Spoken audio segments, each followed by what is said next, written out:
Desde hace mucho tiempo, la mujer ha sido oprimida por la sociedad. Es por ello que hoy veremos un resumen de su protagonismo en la obtención de derechos.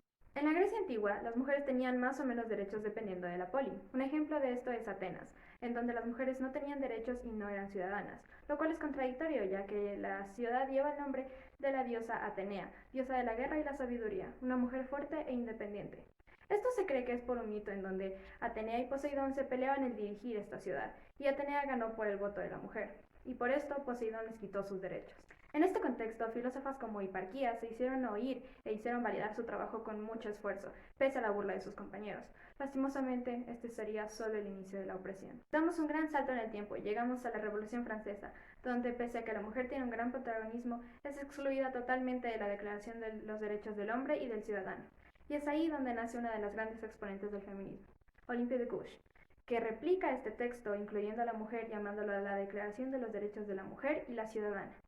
Gracias a esto es guillotinada, pero en la misma época nace otra gran exponente, Mary Wollstonecraft, quien en su libro La Vindicación de los Derechos de la Mujer explica cómo la mujer es oprimida culturalmente gracias a la educación y la falta de esta. Después de este despertar feminista es que empieza uno de los movimientos más importantes, el sufragista, que fue iniciado en Estados Unidos por Lucretia Mott y Cady Stanton, quienes creían que el resto de derechos vendrían después del voto.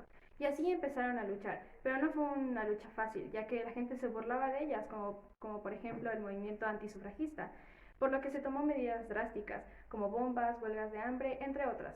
Después de esto, el derecho al voto en distintos países se fue consiguiendo. Un ejemplo de esto es en Ecuador, donde Matilde Hidalgo de Prócer es un antes y un después fundamental en el voto, ya que ella, al inscribirse en su parroquia como doctor Matilde Hidalgo de Prócer, logra votar, y empieza el voto femenino en Ecuador.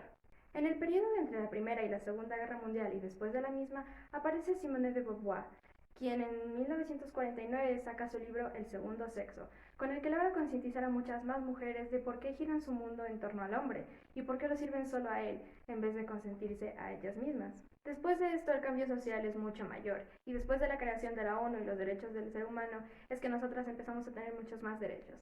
Y a día de hoy ya tenemos derechos en una constitución, pero ¿qué tanto se respetan alrededor del mundo? No mucho, la verdad. Y es por eso que el feminismo se ha ampliado y ahora representa a muchas más personas, ya que el feminismo en un inicio fue de burguesas blancas, pero no todos somos burguesas blancas.